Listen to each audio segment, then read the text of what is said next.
Over 20 years ago, I coined the expression think big, and it's been a part of my life ever since. It's also come true. I became an even bigger success after I said it than I was before. And that's one reason I think it's an important way to think. It obviously works, and that's what I'm going to talk about today. What I said exactly in my first book, The Art of the Deal, is as follows. I like thinking big. I always have. To me, it's very simple. If you're going to be thinking anyway, you might as well think big. That book was a bestseller, and it's considered a business classic at this point. But I never thought those words would become bestsellers in their own right. It's an interesting point that I'm famous for two very short statements. Think big and you're fired. But let's stick to the first one for today. And I'd suggest strongly that you pay attention so that you won't have to hear the second one. Thinking big starts with the details and grows from there. Because I'm a builder, I'm very aware of the importance of having a good foundation. You can't take chances in construction. You can't be haphazard and say, well, maybe this will work, maybe it won't, so let's try it and find out. Because a lot of people will be at risk. I have to know if something will work or not. Every inch has to be accounted for. In other words, thinking big starts with being thorough. So number one, be thorough. Don't count on happenstance to get you anywhere because it won't. Number two, get a momentum going and keep your momentum going. You have to have big ideas, but you've got to have the energy to get them done, which can sometimes take a long time. If you don't have momentum, you will not have what it takes to get the job done. Patience alone isn't enough. I have a lawyer friend who used to refer to me as the reverse tornado who builds everything in his path. I always like that because it implies a lot of energy and a lot of momentum. And that's exactly what it takes to get anything done. So keep your momentum going. Number three, stay focused. You have to stay focused. The minute you lose focus, you will also be losing your momentum. They go together, and you will accomplish a lot more, even amazing things, if you make sure you keep these two things working together for you. I've seen very talented people literally go down the drain because they couldn't seem to keep their focus long enough to get anything done. In this day of multitasking, that can be a real challenge, but it's absolutely necessary. Ask yourself this question: what should I be thinking about right now? That simple question can restore your focus in no time at all. And your answer right now should be listening to Donald Trump. Number four, look at the solution, not the problem. This is very important if you ever want to learn to think big. And here's why. No matter what you do, you're bound to run into problems. It's just part of life, a part of business, a part of anything worth doing. If you let the problems get in your way, they'll become bigger than your idea was to begin with, and you will be a wipeout. No matter how bad things look, keep your focus on the solution, and you will be surprised how things can work out, and work out properly. One way I do this is to ask myself when confronting a possible problem, is this a blip or is this a catastrophe? A catastrophe is something like an earthquake, a tsunami, a war, and so forth, and a blip is everything else. Right away, you'll have the right perspective, and your equilibrium will be restored. So keep your focus on the solution. Number five, see opportunity for what it is, an opportunity. For example, why are you listening to me today? Curiosity? You like me? You don't like me? You want to learn? You have nothing else to do? You want to hear me tell you you're fired? I hope not, but whatever your reasons might be, they've brought you to a good place to get involved and to learn, and that's an opportunity right there. People think that because I'm rich and famous that I know everything. I know a lot, but one thing I know is that I don't know everything. So I ask myself this question every day. What can I learn today that I didn't know before? And you know what? I learn something new every single day. That's a big reason for my success, and the same thing can apply to you.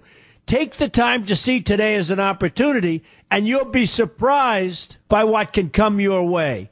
Be open to new ideas, and you will be creating your own opportunities before too long. Number six, know everything you can about what you're doing. That's a good way to cover your bases. Another good way is to read the book Robert Kiyosaki and I have written together, Why We Want You to Be Rich.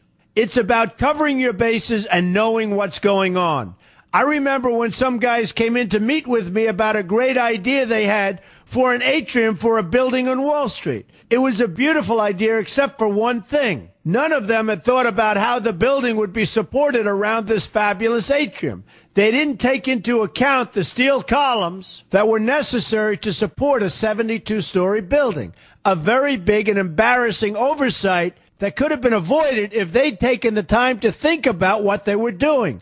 Don't let that happen to you. Know what you're doing first. Number 7, be lucky. Remember the old saying, the harder I work, the luckier I get. Well, it happens to be true. It works for me, and I've encountered some pretty big successes. But this goes along with something that's absolutely necessary for great success. Be passionate. You have to love what you're doing if you want to be successful at it.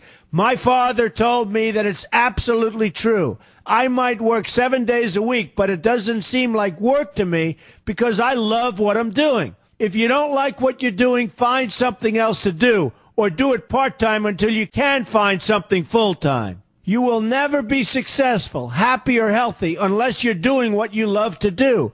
That's just the way it is. So give it some thought. In fact, give it a lot of thought. For example, if you're feeling frustrated, there are 2 ways to look at the situation. Frustration can mean that maybe you're expecting too much, or it can be an indication that you know you should be or could be doing more. Use frustration as a motivator. Use it to get where you want to go instead of staying where you don't want to be. But above all, be passionate. That's the fast track to success, no matter what your interests are. Number 8, see yourself as victorious. That can zap negativity immediately and put a positive spin on problems. I've gotten to the point where I see problems as challenges that I'll enjoy meeting and dealing with. My point here is that no matter what you do, you will encounter problems. Why not see them as challenges instead and know that you are more capable of dealing with them? That's positive thinking with a realistic slant. When I go into negotiations, I keep an open mind to what may happen. But I can tell you that there's already a done deal attitude on my part. I've already thought the process through to the extent that I know everything will be better off if they agree with what I've come up with because I've taken both sides into account. I enter the situation with a victorious attitude, and I've had enough victories to know that this attitude works. Use it. Number 9, be smart. Know that you have something unique to offer because you do use the tools that are provided for you and remain open to new ideas. That's being smart. That's also where innovation comes from. Being smart means you know how to use what you've got. That doesn't mean there's nothing left to learn, but it means that you will have the ability to learn and move forward with success. And success is very important. Success is what you want. Just be successful. Believe me, you'll be happier. I know people who have had very few real advantages in life, and yet they've managed to become giant successes. They figured out how to use what they had, not to dwell on what they didn't have. I'm convinced that everyone has something useful to offer, and if you apply yourself diligently, you'll find that you have what it takes to succeed, and you're going to be a lot happier for it. Number 10, above all, never give up. Never, never, never give up. The only time you will be a failure is if you quit trying. Only losers quit. The biggest losers in the world are quitters. Winners keep on going. So whatever you do, never give up. My father always used to harp, never give up, son. Never give up. Don't ever quit. I never want to see you give up or quit. Well, my father was a smart guy, and I listened to him. And remember, think big. A good way to start is to read our new book, Why We Want You to Be Rich. 2 men, 1 message. There's a lot of great advice in there for you, and I expect you to pay attention. You're going to do fantastically well. You're going to be a winner, and I'm going to see you in the winner's circle.